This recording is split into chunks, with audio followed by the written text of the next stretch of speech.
Cuma ganti aja, kemudian dia buat. Padahal sebenarnya CV itu, your resume ya, says a lot about you. Ini cerita tentang kita sebenarnya. Template itu hanya membantu Anda untuk membuat segala sesuatu itu lebih visual, lebih menarik. Tapi isinya CV itu adalah tentang kita. So your resume says a lot about you. It determines whether you will be called in for an interview or not. Kayak tadi kita lihat ya, ternyata ada satu proses di sini. Kalau CV-nya kita bagus, kita pasti akan dipanggil psikotes atau interview.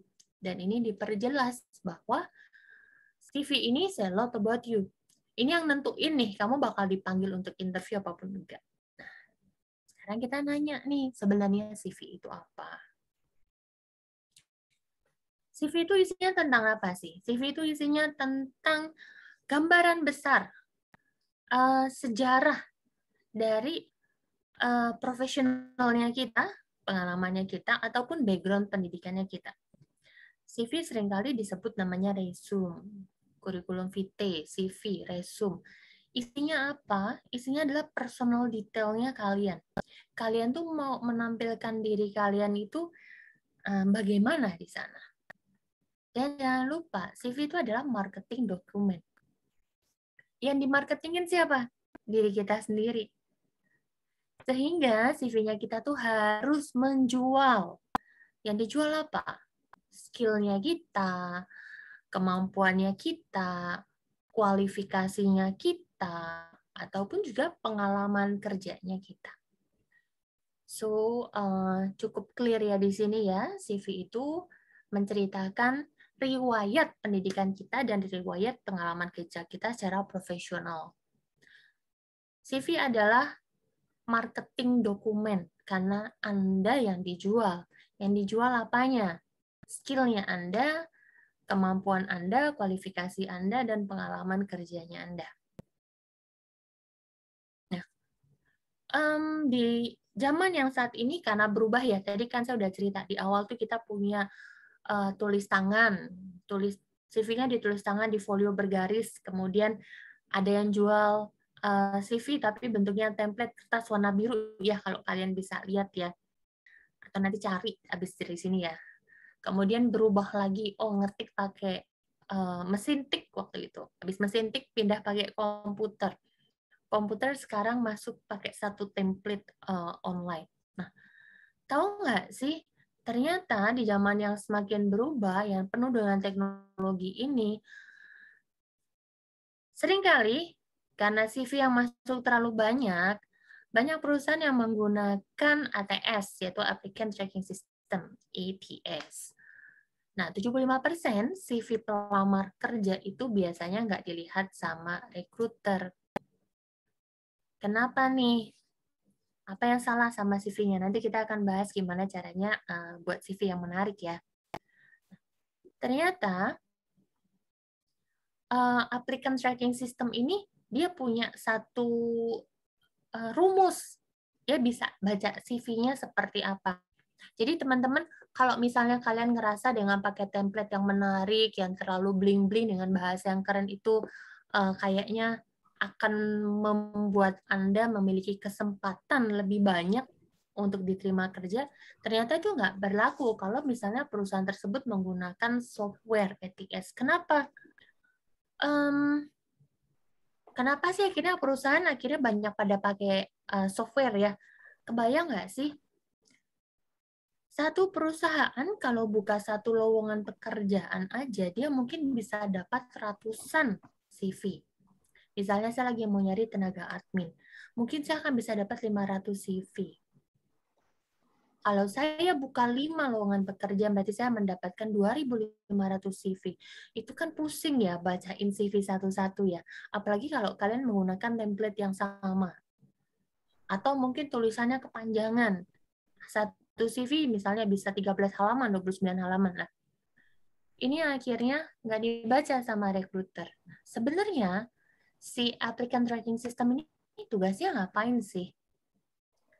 Dia ngumpulin CV-CV, misalnya nih, saya cari, saya tulis ya lowongan pekerjaannya saya bilang saya mencari mereka yang lulusannya minimal SMA punya pengalaman 2 tahun. Nah, dia akan ngeceknya ke sana. Jadi CV yang masuk, tapi ternyata nggak ada pengalaman 2 tahun, atau mungkin dia pendidikannya bukan SMA, lebih rendah dari SMA, nggak akan kebaca. Ini yang memudahkan para HR untuk mengumpulkan CV, sehingga 2.500 CV itu lebih mudah disaring. Karena dia udah mengkolek CV, habis dia kolek dia baca, kayak tadi tuh. Meskipun ternyata ini cuma SMA aja, tapi nggak ada pengalaman. Nah, dia baca nih. Kemudian dia filter mana yang sesuai, mana yang enggak.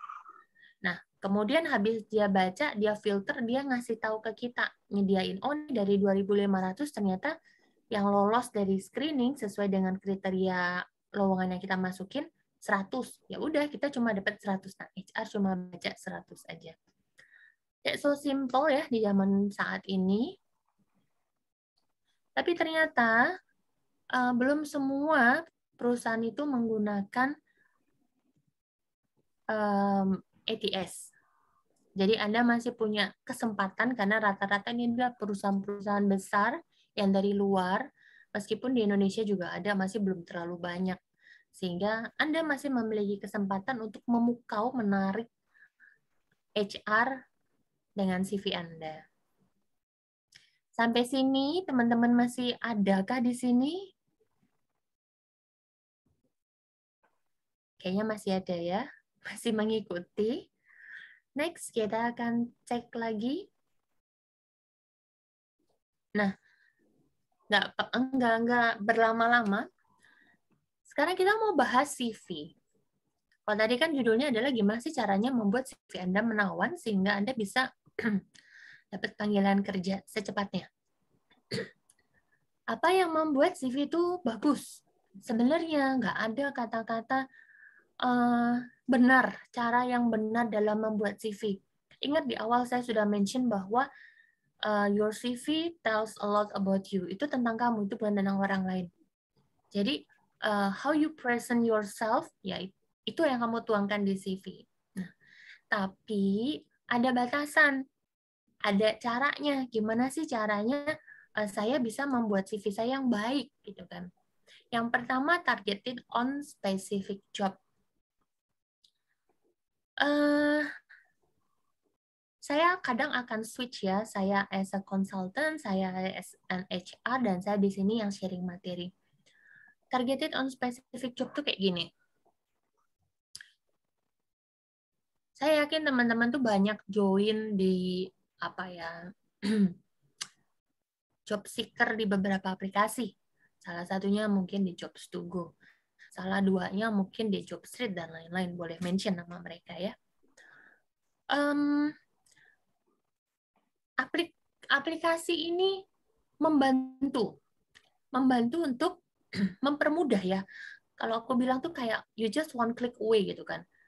Nah, keseringannya karena one click away, kalian tuh kayak nggak pede sama kalian sendiri. Setiap kali ada ada pesan email masuk, ini kayaknya ada pesannya lagi nyari ini, kayaknya sweet deh sama kamu. Kalian langsung masuk, kalian tinggal klik klik klik klik klik. Kayak kirim CV, kirim. Tapi you are not targeted on specific job. Sebenarnya kamu tuh maunya apa sih? Kamu tuh mau ngelamar di mana? Contoh nih, saya lulusan misalnya D3 perhotelan. Saya mau ngelamarnya jadi akuntan.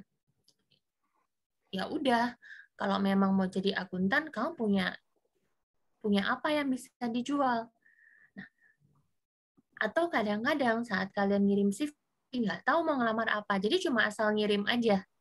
Ini juga yang salah. Jadinya nggak menarik, karena yang kita lihat itu, ini orang kok kayaknya cuma asal aja ya, kayak orang desperate. Be careful ya, kadang itu non-verbal non-verbal communication itu tells a lot ya daripada verbal communication. Sehingga kalau kamu nggak targeted on specific job, kita juga kayak ngerasa ini CV ngambang. Maunya ngapain, kita nggak tahu. Yang kedua,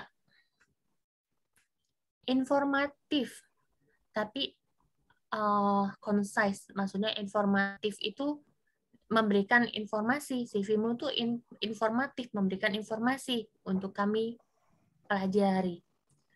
Tapi cek deh, ini hal yang sederhana ya. Kamu tuh pakai font apa?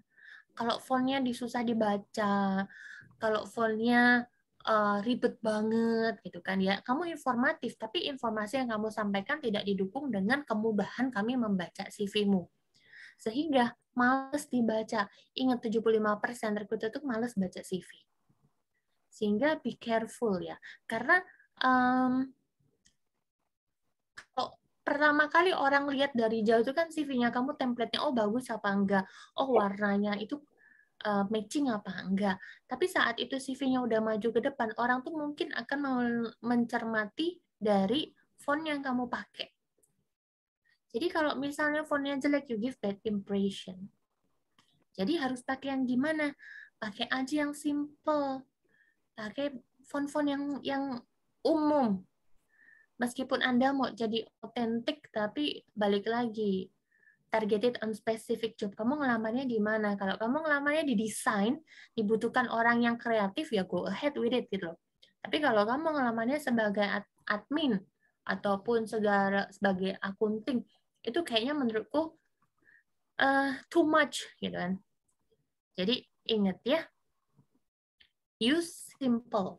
Bahasanya juga clear. Itu malah nunjukin kamu lebih intelligent. Balik lagi ke specific job. Nah, kemudian adalah accurate. CV itu harus akurat di kontennya.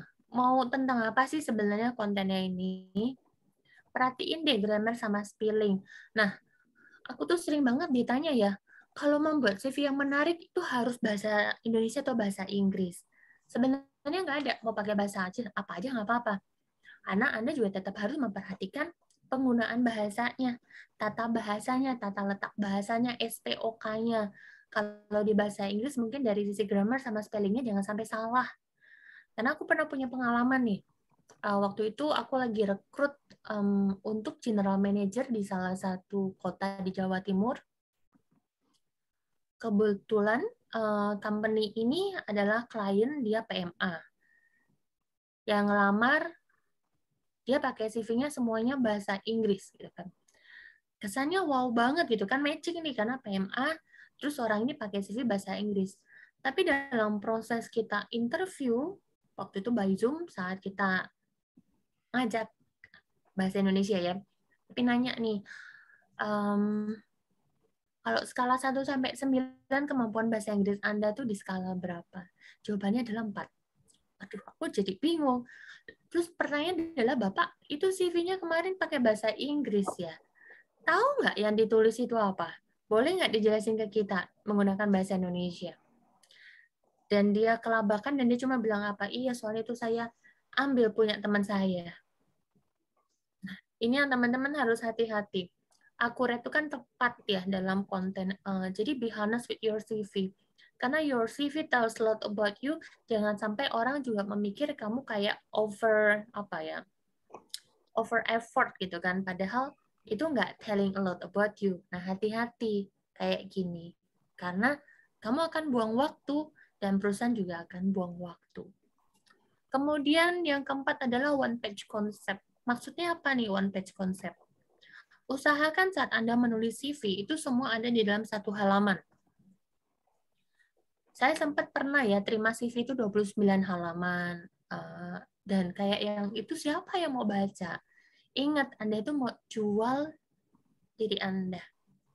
Sama kayak misalnya di sini ya, kalau masih muda gitu kan, lagi pacaran atau lagi naksir gitu kan. Kalau cowok itu kan kadang seneng ya kalau ceweknya itu jinak-jinak merpati. Susah untuk didapatkan gitu kan. Kamu akan lebih tertantang. Atau kalau yang cewek seneng nih tipe-tipe cewek tipe-tipe cowok bad boy ataupun cowok yang kayaknya cool, cuek gitu kan. Kenapa susah didapatkan? That's exactly sama kayak kamu buat CV. Kalau kamu membuat segala sesuatu yang menarik ya, totally menarik ya, kamu akan punya kesempatan dipanggil untuk menjelaskan diri kamu. Sama ya, kalau semakin cowoknya cuek gitu kan, cowoknya jadi pengen tahu gitu kan. Same things. cuma beda aja. One page konsep semua kamu taruh dalam satu halaman, jadi nggak mesti harus buat kayak 29 halaman semua kamu jelasin.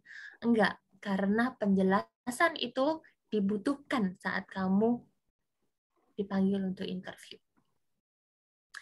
Nah, kemudian yang kelima adalah positive honest picture. Be careful ya. Ini hal yang sederhana. Positif itu bisa jadi adalah bagaimana Anda membawakan kata-kata. Fokusnya di mana sih? Kemudian honest, be honest. Kalau memang nggak bisa bahasa Inggris, kalau memang saya nggak punya pengalaman kerja, saya nggak pernah ikut organisasi, ya udah nggak apa-apa. Be honest with it, gitu loh. Kemudian foto, ya ini juga foto yang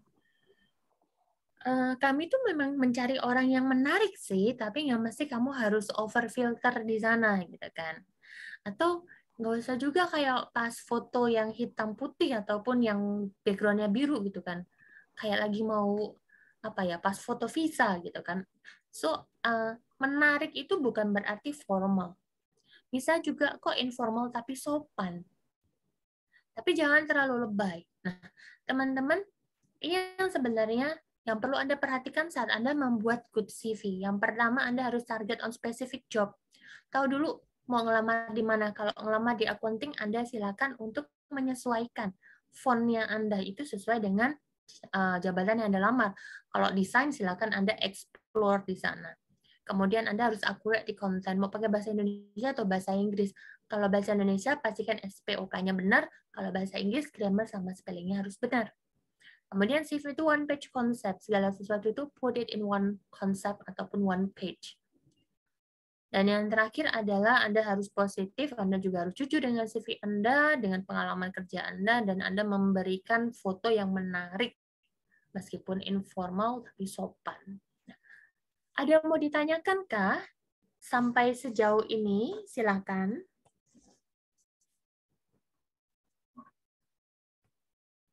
Nggak ada? Aman? Oke. Kalau aman, saya lanjut lagi ya.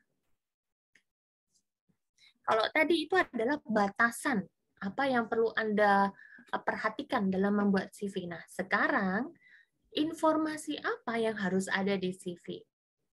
Yang pertama adalah personal detail. Personal detail itu maksudnya apa? Anda nulisin nih, nama, alamat, tanggal lahir, telepon, sama email. Oke, clear ya? Nah, biasanya saya ada yang nanya lagi. Alamatnya adalah alamat sesuai KTP atau alamat saat ini. Kalau saya informasikan ke Anda adalah alamat Anda saat ini. Contohnya gimana nih? Contohnya, minggu lalu ya, minggu lalu itu saya sempat buka lowongan, kita lagi cari tenaga engineering untuk di IKEA di Bali, gitu kan. Bali itu kan jauh ya, dari Jakarta, dari Surabaya, dari Semarang, dan lain-lain. Kalau misalnya saya cek CV, pertama kali yang saya lihat adalah dia lokasinya di mana. Kebayang nggak sih kalau misalnya itu nggak ada lokasi dan kamu nulisnya adalah alamat KTP, which is alamat KTP-nya kemarin tuh kami ada dapat alamat KTP-nya dia di Banyuwangi. Ada yang di Lombok juga. Itu kan nyebrang pulau. Tapi dia nulisin alamatnya dia adalah di Denpasar. Oh, berarti deket nih, sama-sama di Bali. Nah, hal-hal seperti ini yang memudahkan. Sehingga personal detail bijaksana ya, adik-adik di sini ya.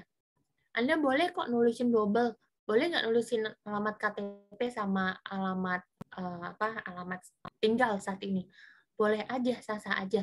Yang nggak sah atau bukan nggak boleh ya, yang aku nggak sarankan adalah kamu nulisnya alamat KTP.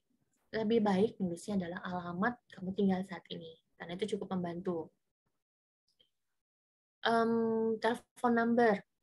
Nah, telepon ini juga susah ya. I mean like somehow dealing sama anak-anak yang jauh lebih muda, yang suka banget gonta-ganti nomor, itu kayak PR. PR-nya adalah normal itu orang kayak nyantumin 2 nomor. Dia cuma bilang ini satu khusus telepon, ini satu khusus WhatsApp. Please deh.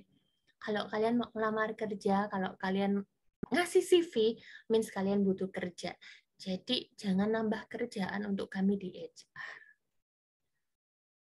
Belum masuk kerja aja udah nyusahin. Kebayang nggak sih kalau nanti kalian masuk kerja? Itu yang ada di pikirannya HR. So, hati-hati. Nama, alamat saat ini, tempat tanggal lahir, nomor telepon, dan email, ini adalah informasi yang penting. Date of birth itu penting loh. Penting dalam arti, ada kliennya saya di Jepara, dia lagi nyari HR manager, dan salah satu kualifikasinya itu adalah minimal usianya 40 tahun. Dia nggak peduli pengalamanmu tuh sebanyak apa dan sebagus apa, tapi kamu harus minimal 40 tahun. Karena itu pabrik furniture, punya kurang lebih 2.000 pekerja. Banyak pekerja yang rata-rata itu di operation atau production, yang mereka itu secara pendidikan kurang. Kalau punya mereka yang lebih muda, itu kan jadi nggak bisa ngayomi. Nanti malahan ribet gitu kan. Nah, ini juga hal yang penting saat Anda menulis personal detail. Nah, yang kedua adalah education sama qualification. Ini sih mudah ya. Oke, kamu lulusan mana? Ambil fakultas apa? Di universitas mana? Itu dijelasin. Kemudian ada work experience. Work experience adalah pengalaman kerja. Nah, kalau pengalaman kerja, aku sarankannya adalah lebih menggunakan kata kerja. Dan itu relate sama pekerjaan yang Anda mau lamar. Kalau misalnya Anda mau ngelamarnya sebagai akuntan, pernah nggak punya pengalaman kerja sebagai akunting sebelumnya? Jadi jangan disambung-sambungin semua pengalaman kerja dijadiin satu. Kadang itu cuma menemuin CV. Ingat Anda hanya punya one page concept. Nah, maksudnya menggunakan kata kerja itu apa sih? Contoh ya, kalau aku kerjanya sebagai admin, daripada kamu bilang kerjanya saya sebagai admin, tugasnya adalah nerima nota dari sales, nerima nota dari sales gitu kan. Akan lebih menarik saat Anda ganti dengan pekerjaan saya sebagai admin. Tugasnya saya waktu itu adalah collect, organize, dan input data penjualan dari sales. Ini kan satu activity ya, collect mengumpulkan, mengorganize, kamu mengklasifikasikan, kemudian kamu input. Nah, dari proses 3 ini akan ada kompetensi yang keluar. Kalau misalnya kamu ngumpulin, berarti kompetensinya apa tuh? Kalau kamu mengorganize, berarti kamu grouping kan? Itu yang dibutuhin kompetensi apa? Saat kamu input data, penjualan dari sales, input data pasti ke komputer, secara otomatis kamu pasti punya hard skill untuk bisa menguasai Excel. Nah, ini simple daripada kamu cuma bilang terima data dari sales. Nah, hati-hati ya, work experience ini Anda harus buat menggunakan kata kerja. Kemudian interest sama achievement. Ada orang yang kayaknya seakan-akan masih berpikir bahwa semakin panjangnya CV, kamu akan terlihat lebih wow. Nah, be careful. Kenapa? Karena sebenarnya saat kamu diminta untuk menuliskan minat dan achievement-nya kamu itu, sebenarnya better short dan to the point. Jadi short tuh apa sih yang pengen kamu sampaikan ke mereka gitu kan? Nggak usah deh kayak interestnya saya banyak, saya baca buku, saya masak, saya suka bersih-bersih, saya suka merajut. Oke, interestnya kamu relate nggak sih sama pekerjaan yang kamu lamar? Atau kamu bisa menceritakan nggak interestnya itu support apa dalam pekerjaan yang kamu lamar? Atau apa sih yang kamu pelajari dari interest itu yang akan mendukung kamu untuk bekerja sebagai accounting misalnya? Nah, itu yang paling penting. Achievement juga, achievementnya kalau misalnya menang lomba makan kerupuk, ya itu juga nggak usah ditulisin. Kenapa? Kan nggak relate sama pekerjaan yang kamu lamar.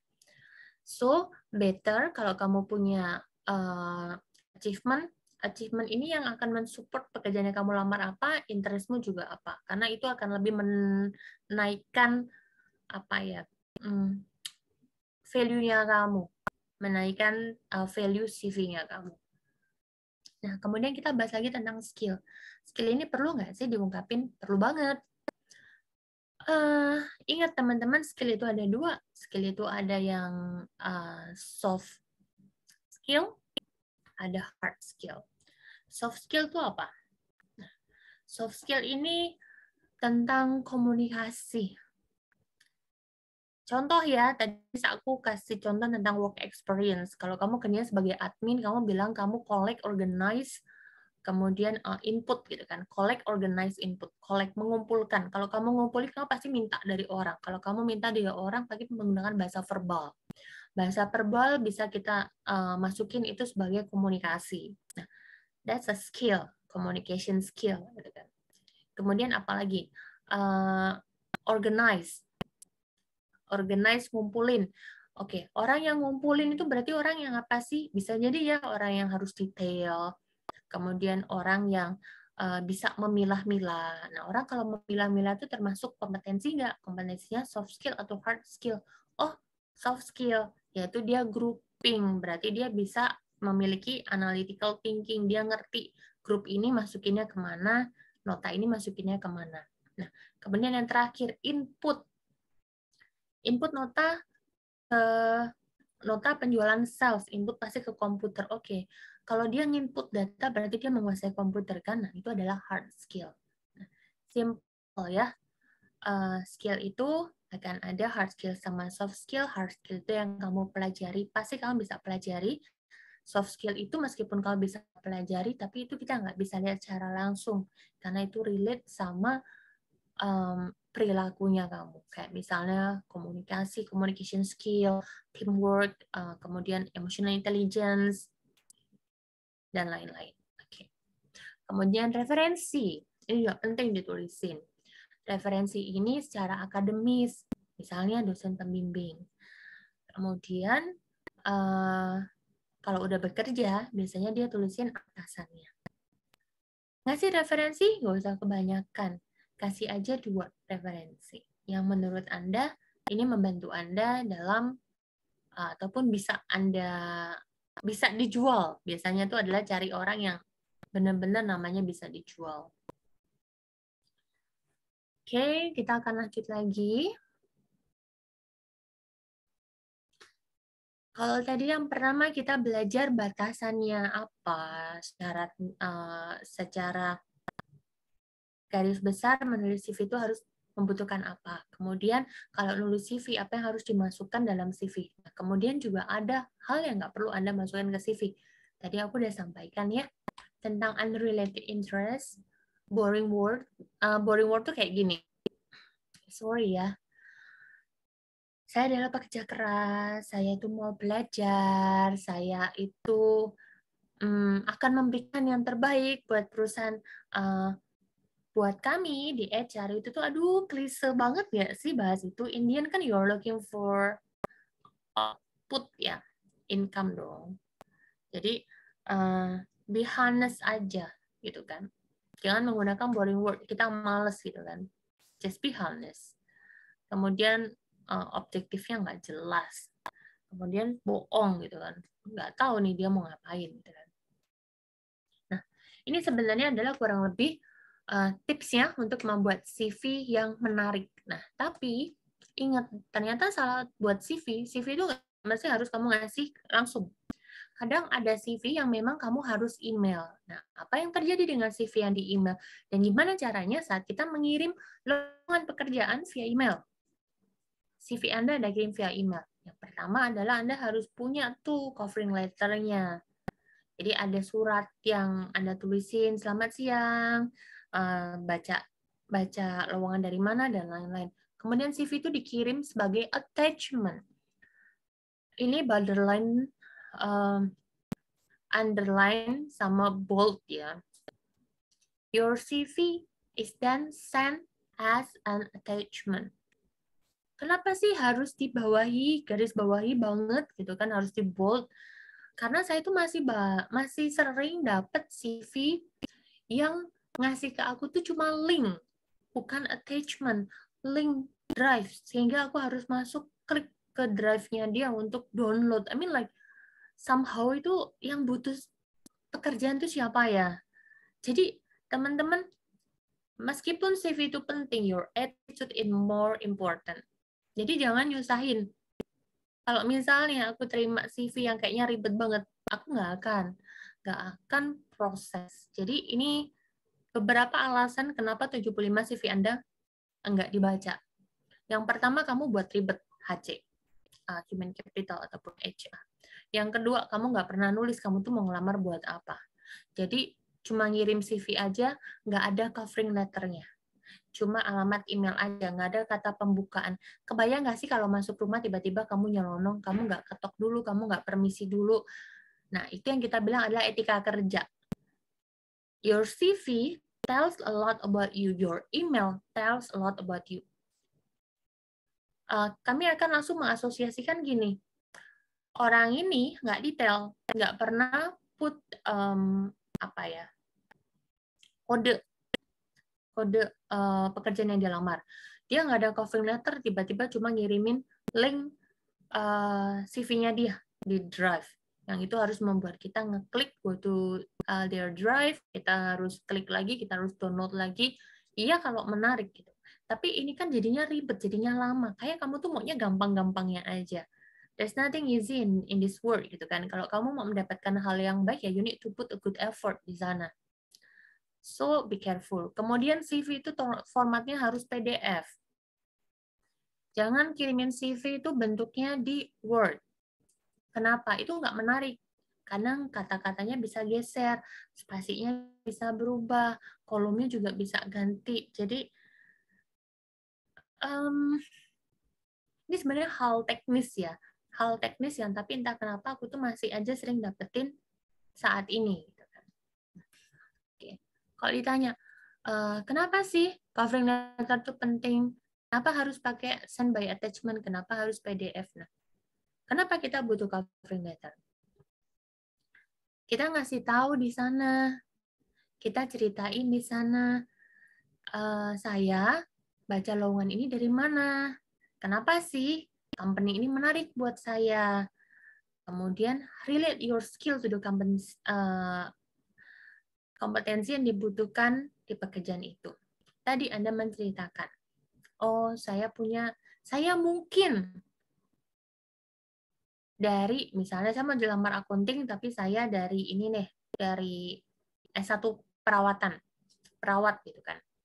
Di kuliah saya nggak belajar tuh tentang hitung-hitungan, tapi saya mau ngelamar di sini. Oke, skillnya kamu selama jadi perawat, apa sih yang kira-kira bisa menunjang ataupun masuk di kompetensi yang dibutuhkan oleh pekerjaan ini sebagai accounting? Oh, misalnya dibutuhkan ketelitian. Waktu saya jadi sekolah perawat, saya ada praktek tuh. Praktek itu kan juga butuhin ketelitian, bla bla bla. Nah, itu yang kamu tulisin di sana. Kemudian kamu bisa mention, saya bisa dipanggil interview kapan aja. Apalagi yang perlu dikasih? Kenapa sih penting? Karena gini, kadang ada perusahaan itu yang di luar pulau gitu kan, dan kamu tertarik untuk pindah ke sana. Kamu ngelamar di sana. Contohnya adalah misalnya aku buka lowongan di Bali, posisinya kamu adalah di Salatiga atau di Semarang. Yang kita pikirin adalah kalau kamu cuma panggil interview doang ke Bali, itu kan kamu akan cost-nya besar. Atau yang kedua, kalau misalnya panggil interview dan ternyata kamu bagus, menarik nih, tapi kemudian PR-nya lagi adalah saya harus koordinasi dulu ya, saya harus ngomong dulu sama istri, orang tua saya, itu makan waktu gitu loh. So you need to be clear. Pelamar sama HR itu kayak lagi nyari jodoh gitu ya. Jadi harus terbuka satu sama lain. Jadi cerita, oh saat ini posisinya saya di Salatiga. Saya bersedia kok misalnya untuk interview secara Zoom. Dan jika saya diterima, saya pun bersedia untuk pindah ke sana. Nah, ini kan clear di awal gitu. Karena prosesnya kalau udah dipanggil, CV-nya udah dipanggil, ternyata, oh maaf, di ini yang di mana ya? Oh, di luar pulau ya? Oh, maaf, nggak jadi ya. Ini kan buang-buang waktu kan? Nah, kenapa 75 recruiter itu nggak melihat CV Anda? Karena biasanya kita tuh cuma ngelihat CV itu 6 detik. Cuma ngecek, oh oke, nggak menarik, nggak kita proses. Oh oke, menarik, oke ini dipanggil untuk diproses. Sesederhana itu. Nah, ini yang tadi aku bilang ya, jangan pernah menggunakan ini ada di Drive ya. Jadi harus buka, dia ada di Drive. Kemudian Anda bayangin di sini ada 13 pages. Banyak banget ngeliatin kayak gini. Dan jadi nggak menarik buat saya. Kemudian apa lagi? Ini adalah covering letter, cerita. Tapi ini kepanjangan nggak? Kepanjangan sih. Ingat Anda harus punya one page concept. Anda juga harus ngecek CV apa yang menarik buat Anda. Font apa yang enak dibaca. Dan nggak usah jelasin terlalu panjang. Ingat konsepnya kalau misalnya Anda PDKT ya, jinak-jinak merpati. Tunjukin hal yang baik, tunjukin hal yang menarik, tunjukin hal yang itu stunning, sehingga Anda dipanggil untuk ngejelasin tentang diri Anda. Kemudian, nah, ini sebenarnya menarik. Boleh nggak sih pakai apa nih, gambar gitu kan? Boleh, tapi teman-teman harus hati-hati kalau misalnya perusahaannya menggunakan sistem ATS, Application Tracking System, karena mereka nggak bisa baca gambar ini. Specific on your targeted job, mau ngelamar di mana? Butuh nggak menggunakan gambar-gambar yang menarik ini? Anda yang tahu Anda ngelamar di mana ya? Kemudian ini bisa jadi CV yang juga cukup sederhana, ngasih tahu dia kerjanya di mana, sebagai apa, di tahun berapa, alamatnya di mana, dia handle perusahaannya ada berapa banyak, dia jelasin perusahaannya itu apa, dia kasih tahu kenapa dia resign, yang udah dia lakuin itu apa aja, pekerjaannya dia sebagai apa aja. Nah, ini cukup menarik, sederhana. Ini juga one page concept ya. Ini kan kita bilang tentang biodata. Ini tentang profil pribadinya dia, ini tentang pendidikannya dia, pengalaman kerjanya dia ngapain aja, kemudian skill-nya dia apa aja. Dia masukin referensi. Kalau misalnya kita mau nanya-nanya tentang dia, kita kontaknya ke siapa. Nah, ini juga cukup menarik.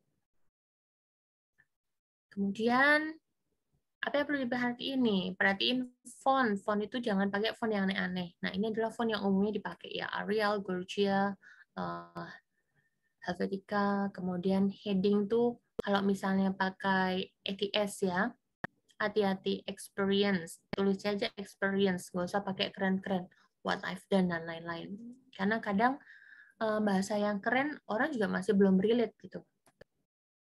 Nah, ini skill. Pakainya poin-poin. Oke, itu penjelasanku udah hampir mau 1 jam aku ceritain tentang CV. Yang mau aku jelasin adalah opportunity itu don't happen ya. Jadi nggak ada bilangnya, iya, beruntung aja nih kita. Enggak, kalau mau jadi orang beruntung, kamu harus menciptakan kesempatan yang datang sama kamu. Caranya gimana? Caranya adalah be creative with your CV. Gimana caranya membuat CV yang menarik, gimana caranya membuat CV yang menawan, sehingga akhirnya Anda mendapatkan kesempatan untuk dipanggil psikotes. Begitu dari saya stop share ya. Oke. Terima kasih banyak Mbak Lala untuk pemaparan materinya seputar CV. Gimana nih Sobat Kerja? Sangat insightful banget ya dan informatif sekali penjelasan dari Mbak Lala seputar CV tadi. Jadi sekarang kita sedikit banyak udah mengenal nih gimana sih kriteria dan juga langkah-langkah untuk membuat CV yang sekiranya bisa menarik di mata HR. Oke, aku juga mau ngasih tahu nih untuk Sobat Kerja yang punya pertanyaan, kita sekarang masuk ke sesi question and answer, jadi boleh langsung tulis di kolom chat mau nanya apa nih, mumpung lagi ada kesempatannya kan, jadi kita bahas sama-sama keraguan dan juga keingintahuan Sobat Kerja seputar CV. Yang mau curhat-curhat dikit nih, pengalamannya selama ini mungkin udah apply kerja tapi belum dapat panggilan, gimana nih? Boleh langsung tulis di kolom chat atau boleh langsung raise hand ya untuk menanyakan pertanyaannya. Nah, mungkin sambil nunggu pertanyaan dari Sobat Kerja, aku dulu kali ya Mbak, mau nanya nih lebih lanjut. Boleh. Tadi kan Mbak Lala sempat, aku lihat tuh slide-nya kalau ternyata CV kita tuh cuma dilihat 6 detik sama HR. Cuma di screening selama 6 detik. Kalau dari Mbak Lala sendiri, kalau misalkan dari Mbak Lala sendiri, apa sih poin dari waktu secepat itu, misalkan anggap aja cuma 6 detik, apa nih yang menurut Mbak Lala paling menarik kayak, oh ya ini kayak gue bakal manggil dia buat interview. Itu tuh kalau di dalam CV ada apanya? Gitu. Yang paling eye-catching lah istilahnya. Oke, yang pertama itu aku lihat dari font ya. Font, kemudian pemilihan template. Kalau template-nya yang terlalu ramai, terlalu ribet, menurutku itu mengganggu banget. Ataupun template yang nggak matching. Yang kedua adalah fontnya gampang dibaca apa enggak. Nah, yang ketiga, biasanya aku lihat juga nih foto nih, karena foto itu kan tells a lot about you ya. Mungkin sebenarnya bukan karena kita cenayang ya, basically, dan juga bukan karena aku psikolog. Jadi basically karena orang-orang HR itu kan human ya, kita mempelajari humans. Jadi pengalaman kita dealing with humans itu yang kita pakai untuk screening CV-nya kamu.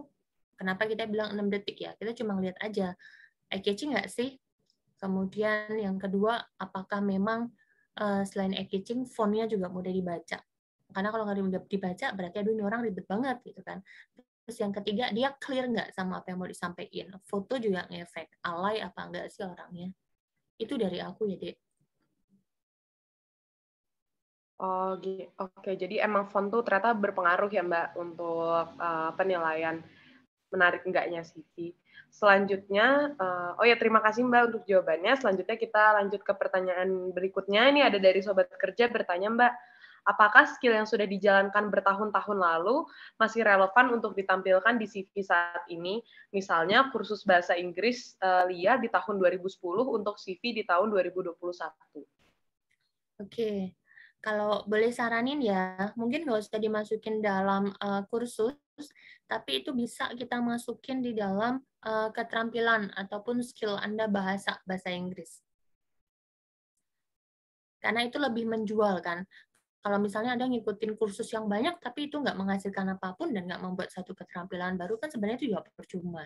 Indian itu dari CV itu kan kita mengeluarkan output. Ingat, yang Anda jual itu adalah your skill, your ability. Jadi bukan yang dijual itu adalah kamu pernah ikut berapa kursus. So, semoga menjawab ya, Agastya Saputra. Oke, terima kasih Mbak Lala untuk jawabannya. Untuk Agasya, apakah jawabannya sudah dijawab? Oke, terima kasih. Nah, untuk Sobat Kerja lainnya, bagi yang punya pertanyaan, boleh langsung tulis di kolom chat sebelum kita tutup webinar sore hari ini. Gimana nih, masih saya tunggu sebentar lagi. Mungkin ada yang mau nanya tapi masih ragu.